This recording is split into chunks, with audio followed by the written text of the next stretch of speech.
Se você ainda acha que aprender a programar é difícil, é porque ninguém te ensinou a modelar o seu pensamento da forma que o computador espera. Nenhum programador começou decorando o código. Primeiro, a gente aprende a organizar o pensamento do jeito certo. E nessa aula, você vai fazer exatamente o mesmo. Você vai aprender realmente como a lógica de programação funciona. Se você ignorar isso, vai continuar travado e copiando código sem entender nada. Mas se aprender isso agora, vai conseguir aprender qualquer linguagem de programação com muito mais facilidade no futuro. E no final do vídeo eu tenho o próximo passo e alguns spoilers para compartilhar com você que vão acelerar ainda mais o seu aprendizado. Seja bem-vindo ao Manual do Front. Meu nome é João, atualmente eu moro no Brasil e trabalho remotamente como front-end sênior para uma empresa dos Estados Unidos, enquanto faço pós-graduação na área. E o meu objetivo aqui no canal é fazer a sua carreira ser mais próspera do que a minha e em menos tempo. E no vídeo de hoje sobre lógica de programação, eu tenho 4 coisas para compartilhar com você. A primeira delas, obviamente, é entender o que é lógica de programação, mas eu também quero compartilhar com você como funciona o pensamento computacional. Isso vai mudar tudo na forma como você enxerga código e como resolvemos problemas como desenvolvedores.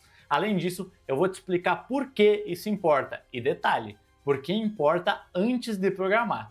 E finalmente, como eu comentei, teremos um resumo visual, mais um spoiler que eu tenho certeza, ou espero muito, que você vai gostar. Bom, e quem já assistiu algum vídeo no canal sabe que eu gosto muito de conceituar, de entender a teoria do que vamos estudar ou aprender, e com esse vídeo não seria diferente. Então, eu gostei muito dessa citação que explica o que é lógica de programação de uma maneira simples. Então, basicamente, lógica de programação é o raciocínio por trás das instruções que um computador precisa, eu quero chamar a atenção para essa palavra, precisa seguir para executar uma tarefa. Ou seja, passaremos para ele instruções que ele vai seguir para executar uma tarefa. Eu acho que essa citação resume muito bem o que é lógica de programação. E para entender um pouquinho melhor, a gente vai ir para exemplos. Nada melhor do que exemplos, começando por trocar uma lâmpada. Eu gostaria que você pensasse como você escreveria as instruções se você precisasse pedir para uma outra pessoa trocar uma lâmpada. Aí você pode dizer, peraí João, isso é muito simples, você vai lá e troca a lâmpada. Não, mas a gente vai pensar como a gente escreveria essas instruções da forma que um desenvolvedor pensa. O que a gente está fazendo aqui é modelar o nosso pensamento, lembra lá do começo do vídeo. Então, dando continuidade, assim seria a minha resposta. Então, eu iria até o painel central da casa, eu desligaria a eletricidade, pegaria uma escada, posicionaria a escada embaixo da lâmpada, pegaria a lâmpada nova, subiria na escada para que fosse possível trocar a lâmpada e então tiraria a lâmpada queimada, colocaria a lâmpada nova, desceria da escada, religaria a luz e finalmente guardaria a escada.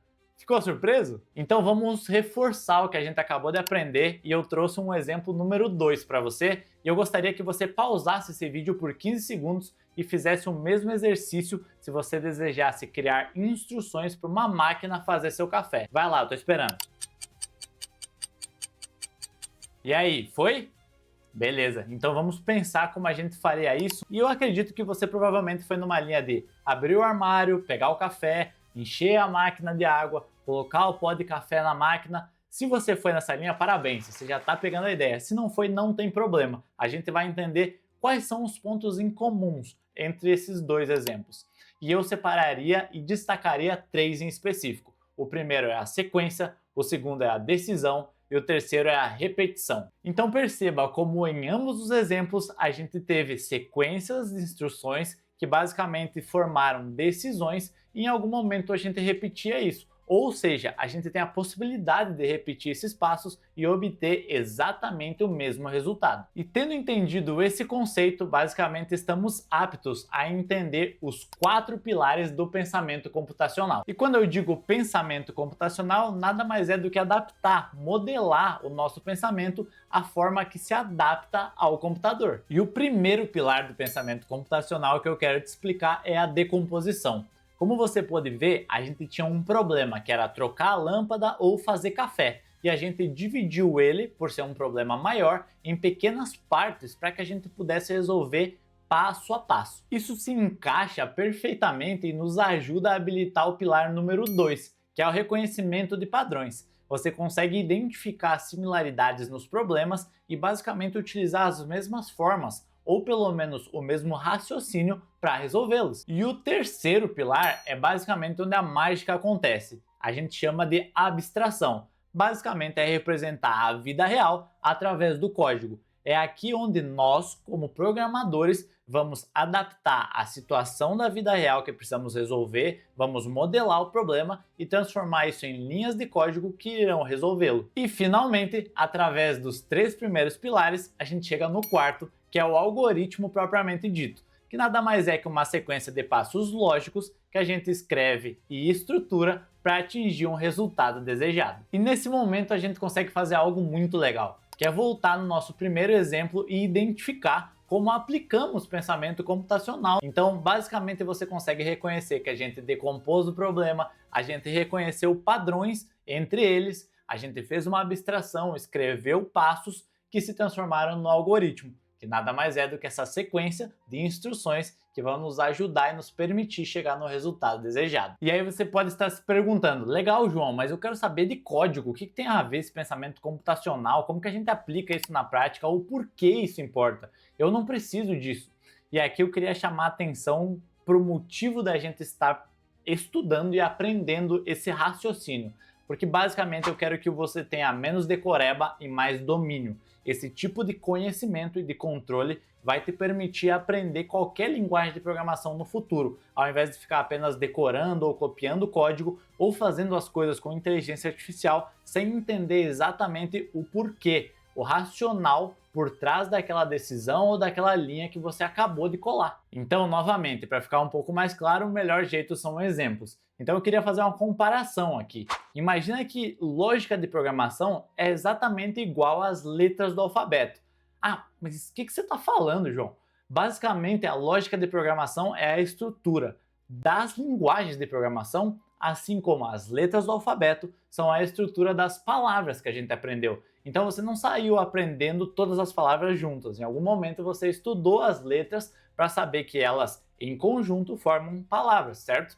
Então, a lógica de programação nada mais é do que esses conceitos aplicados juntos formarão as linguagens de programação. Então, aprendendo a lógica, você poderá utilizar tranquilamente JavaScript, Python, Java ou seja lá a linguagem de programação que você escolher. Assim como em algum momento, sabendo as letras, você pode estudar inglês, inclusive recomendo, italiano ou qualquer idioma que você decidir. E dito isso, a gente consegue entender que pensar como um computador é o primeiro passo para que a gente consiga entender lógica de programação. E se você entendeu esses conceitos, você já deu o primeiro e mais importante passo. Agora você não vai mais copiar código sem entender e vai conseguir compreender como a programação funciona de verdade, entendendo a lógica de programação e como ela se comporta por debaixo dos panos. Bom, e deixa eu me tirar aqui da frente para que você consiga tirar um print desse slide, caso você deseje, e além do resumo da aula, tem um spoiler que eu havia prometido lá no começo do vídeo. E como já dizia Nietzsche, devemos ter uma boa memória para sermos capazes de cumprir as promessas que fazemos. E sendo assim, lembra que lá no começo eu falei que quem aprendesse isso aprende qualquer linguagem com muito mais facilidade no futuro? Pois é. E isso tem tudo a ver com uma notícia que eu queria com muita alegria compartilhar com vocês. Dependendo de quando você está vendo esse vídeo já vai estar óbvio, então talvez não tenha tanta graça, mas se você está acompanhando o canal desde o início, parabéns! Você acaba de fazer parte da aula número 1 do nosso curso de Lógica de Programação.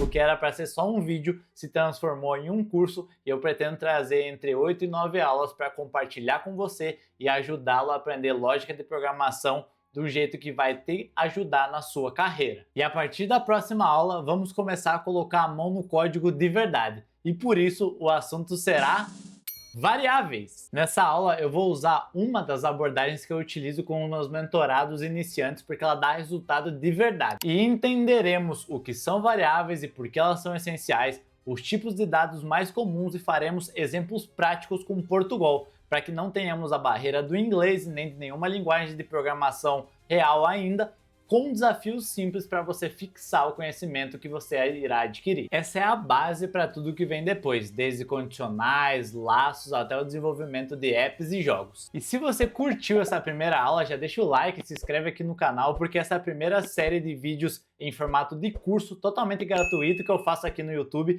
e eu tô muito empolgado. Mas me conta, qual parte da aula fez mais sentido para você? E se a aula 2 já saiu, vai lá dar uma olhadinha.